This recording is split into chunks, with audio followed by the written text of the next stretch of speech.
Greetings and welcome back to album rankings. I apologize that I didn't do this last Sunday because I didn't have much material, but then I started to look at the reception I got from my previous video, album rankings, best metal albums of 1989, so I thought I'd do a follow-up this week with 10 honorable mentions of albums from 1989.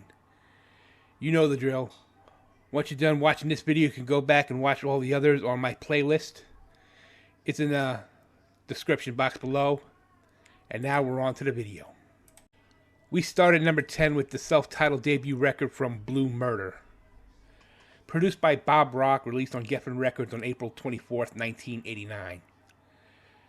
Blue Murder was founded by guitarist John Sykes, legendary known for his part in bands like Thin Lizzy and Tigers of Pantang. He was dismissed from Whitesnake and started Blue Murder as a way to get back at them. However, despite a positive reception from music critics, it failed commercially, underperformed, since it has been attributed by a bunch of internal problems like lack of proper promotion, mismanagement, and poor business decisions. However, the band garnered a small cult following since its release. Blue Murder was reissued and remastered by Rock Candy Records many years later. Next, Danger Danger's self-titled debut record comes in at number 9. It was released on June 27th, 1989, produced by Lance Quinn, who is famously known for producing the first two Bon Jovi records. Now, here's a little backstory on this record. That the band was founded in 1986 in Queens, New York, my former hometown, by the rhythm section, Bruno Ravel, the bassist, and the drummer Steve West.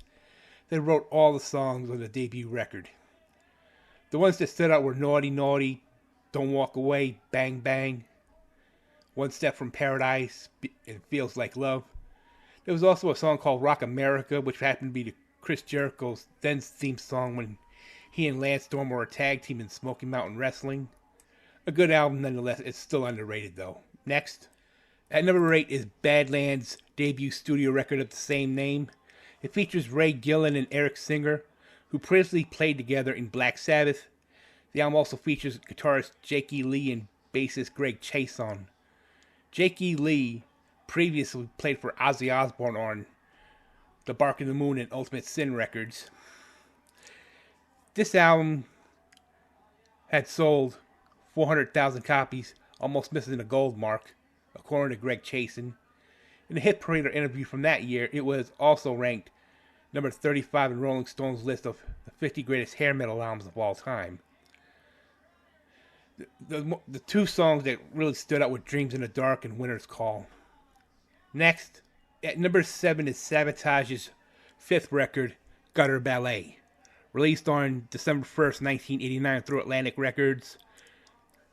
This was the second album created under the direction of Paul O'Neill after the success of Hall of the Mountain King in 1987.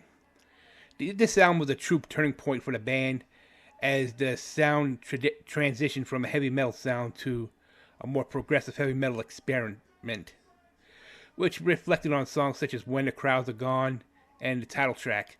During the final recording sessions, while Chris Oliva was tracking guitar solos, Paul O'Neill gave John Oliva tickets to see Andrew Lloyd Webber's musical Phantom of the Opera on Broadway. John was so inspired that immediately following the performance, he went back to the studio and wrote the music for the title track, Gutter Ballet. Next, at number 6 is Dangerous Toys' self-titled debut record, released on May 9th, 1989 through Columbia Records, produced by Max Norman.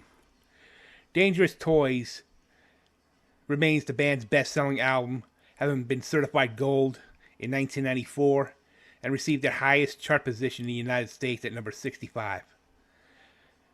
The standout tracks were Teasin' Pleasin', Scared, and Sportin' a Woody. That's glam metal, southern rock, sleaze metal for you folks.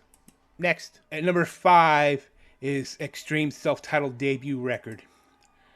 Released in 1989, it was produced by a German producer by the name of Reinhold Mack, along with Extreme. The album sold modestly well, around 300,000 units, and was favored by heavy metal fans, but didn't achieve significant mainstream success until they released Porno Graffiti, their next album, in 1990. The standout tracks were like Little Girls, Kitty Go, Mother Don't Want to Go to School Today, and Play With Me. Next, coming in at number 4 is the Cult's fourth record, Sonic Temple, released on April 10th, 1989, produced by Bob Rock, who also happened to produce Blue Murder record that I mentioned at number 10. Anyway, this album reached number 10 on the Billboard 200 and it was certified platinum.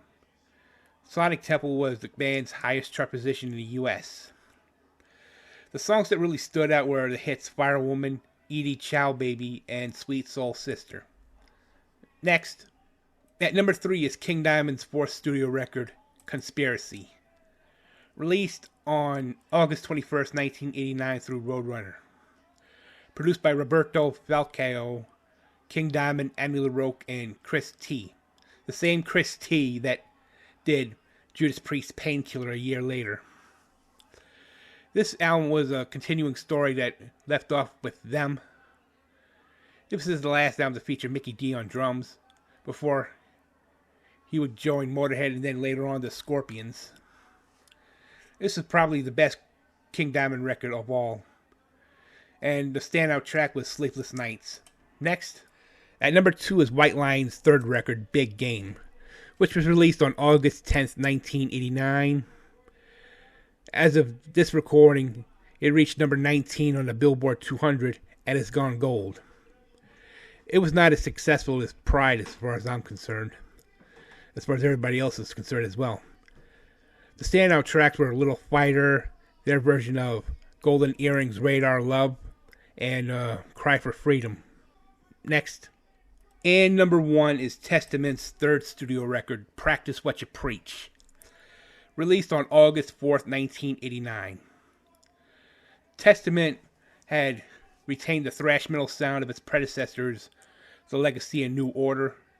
Practice What You Preach saw Testament draw influences from numerous genres such as traditional heavy metal, jazz fusion, progressive technical metal, and its lyrical themes are more about politics and society other than occult themes of the band's previous 2 records. The standout tracks like Practice What You Preach and Greenhouse Effect and Perilous Nation was what stood out from all of the Testament record songs on this record. So just a quick recap. 10 was Blue Murder, 9 was Danger Danger, 8 was Badlands, 7 was Gutter Ballet from Sabotage, 6 was Dangerous Toys, 5 was Extreme, number 4 was Sonic Temple from the Cult, number 3 was King Diamond's Conspiracy, number 2 was White Line's Big Game, and number 1 is Testament's Practice What You Preach. That's just my list of underrated albums from 1989. So those were my list for top 10 records that were underrated in 1989. So what is yours? Again, you can check out my other videos in the album rankings playlist in the description box below. This has been Joe Lum's album ranking series. No.